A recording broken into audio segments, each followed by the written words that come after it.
Hi, Annie here. Welcome to the second Zoom-in summer session that we are doing for a couple of times during the summer. And I'm here to support you feel really good, balanced and centered, and actually find those moments of joy every day. I think it was 11 years ago when I started my Is It Possible to Be Happy Every Day project. Happy work-life project, like I call it. And I was in that space and state that I didn't even know if it's possible to be happy and feel happy every day. Because I kind of thought I had this idea in my head, the belief that everything should be perfect before I can feel like that.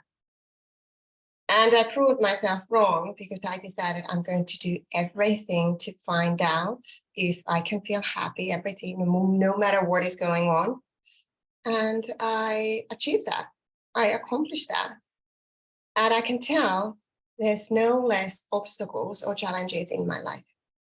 I still have a lot of challenges. I still have a lot of obstacles in my life, but it doesn't take over because over the years, I had developed the tools and researched and studied and learned everything about how to actually feel good, less stressed, more joyful, and achieve the success and happiness and balance and abundance that I have wanted to achieve.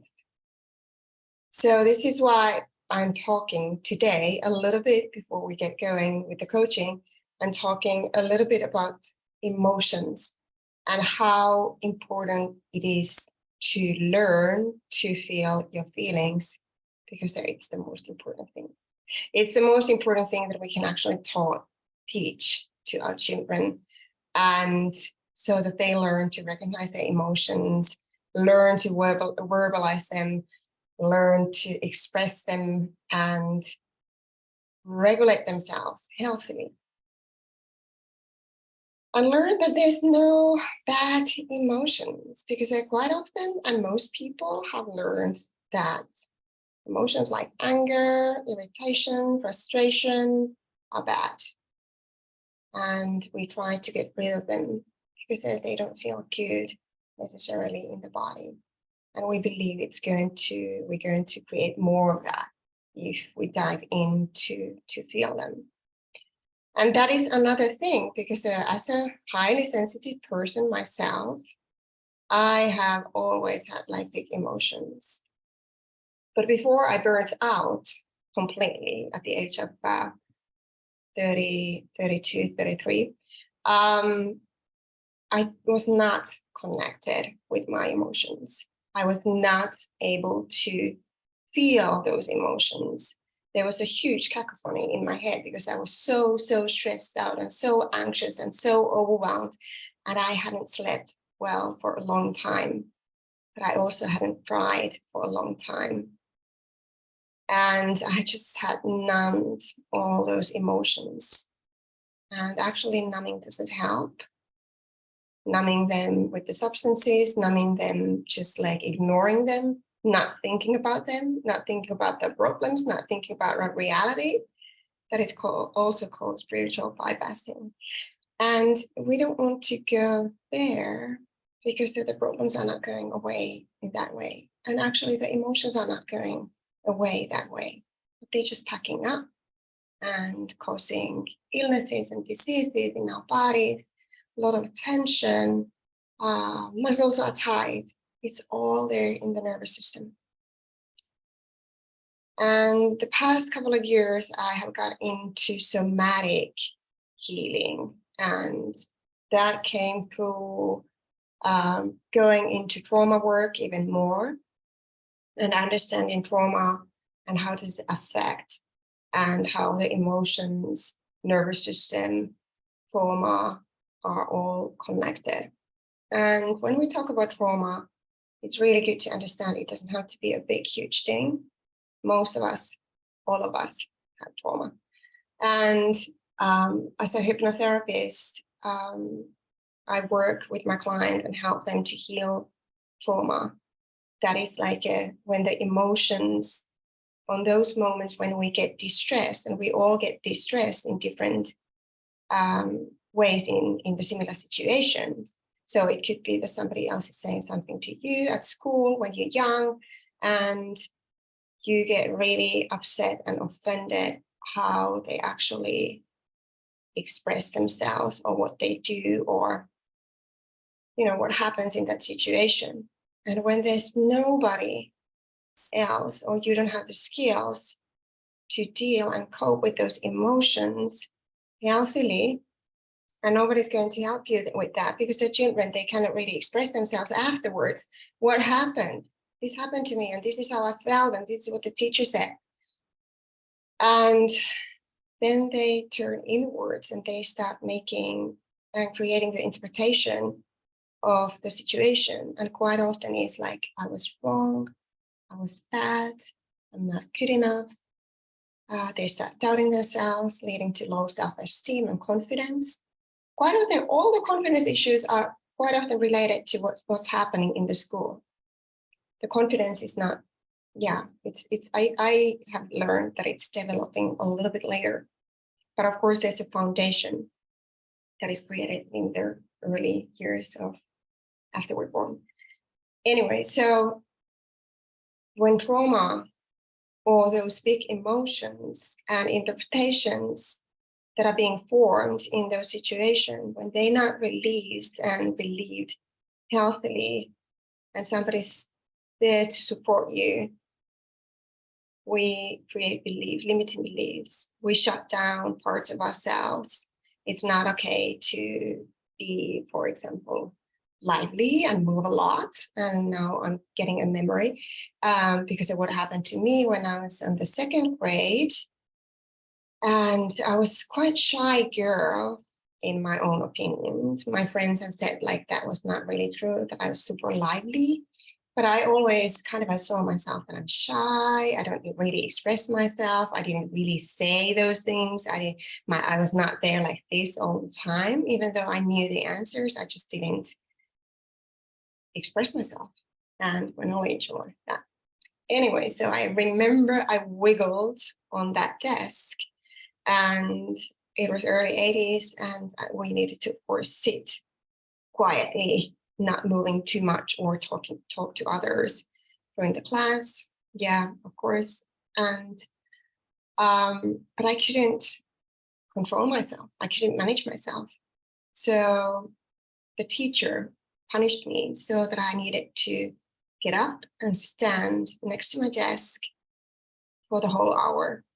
And it was quite a long time for a little one. And after the class, I got really offended. I felt humiliated on standing there. Everybody saw me. And I think it was like 40 minutes. I don't know for sure. But the teacher, after the class ended, she came to me and said, "I'm sorry, I forgot you." That's the big thing. First of all, she humiliated me. Of course, she saw me because I was the only one standing in there. But then she said, I was like invisible that was my interpretation. And this is a really, really big event and memory that I have needed to work on, and to be able to be in front of camera, for example, to put myself out there, to be visible, to be seen. And this is how this kind of a situation affects us. And of course, I learned I should not move. I should be still, and I internalized everything. I masked those emotions, stored them in my body, sitting on my hands. Do not move, because if you move, if you're lively, you're going to be punished. So this is what happens in the kid's mind. And of course, I don't even know if I told my parents, and if I would have told them, I don't know what they could have done. Emotional development, emotional intelligence, it was not that highly appreciated around that time. So I have worked on that. And I still need to kind of support myself and learn to support my emotions, procrastination, how I feel when I'm doing, for example, working new projects. I get overwhelmed, but I have developed the tools, the toolkit for stress release management. And when we talk about stress, what is stress anyway? Stress symptoms are reactions to our external or internal environment. And when we feel stressed out, we feel anxious, overwhelmed, tense. We want to escape. We want to fight, freeze, paralyze. And those are the outcome of what we have experienced in the past. And when you start recognizing these feelings in your body, that you feel stressed out, oh my God, it's happening again. I can't speak up. I can't ask and say what I want and need at work, for example, to our colleagues, or present in front of people, or at home, express your needs and say, or be vulnerability issues. And that is cutting the connection actually with other people. It's not intimate, it's not authentic, and it's hard to receive. And as women, especially, we have this tendency, because we were not supposed to be that wild and lively, but sit still, be good, kind, help our mummies, and do things very well. We need to be perfect. And that is a big, big thing that I'm working with many of my women clients. And be perfect, feeling imposter, all those emotions. Those are emotional things, mental things. So when you're learning about your patterns and how you react in certain situations, you can start supporting yourself. And how do you start supporting yourself in those situations? A couple of things. The three main things: how to start releasing mental, emotional patterns that are repeating in your life, and your reactions and your response to those situations. First of all, become aware of how you feel. Witness your emotions. Stop when it happens. Slow down to feel. Okay, it happens right now.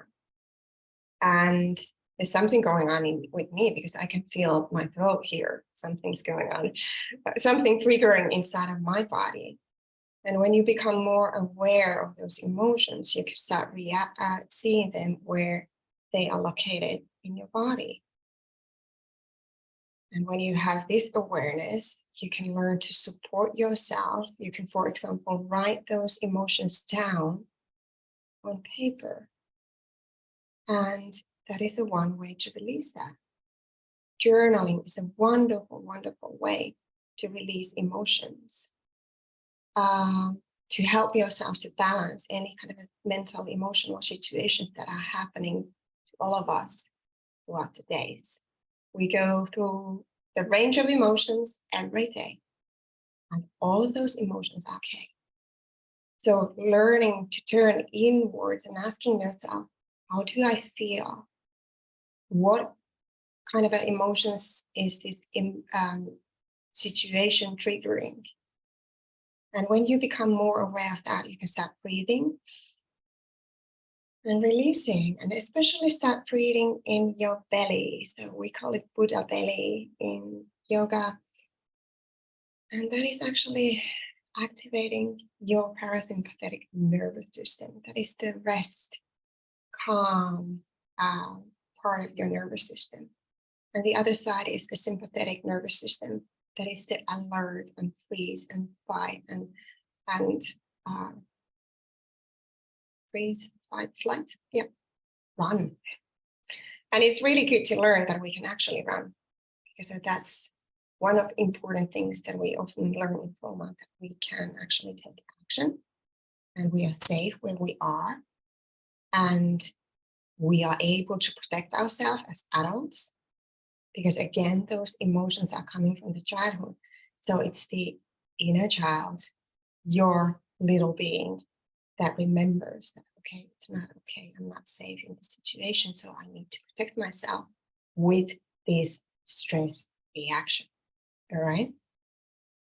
And that can be a bodily thing, when we have consistent illnesses, triggers in the body.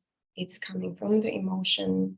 There's a certain emotion that is triggering your body to protect you in that situation.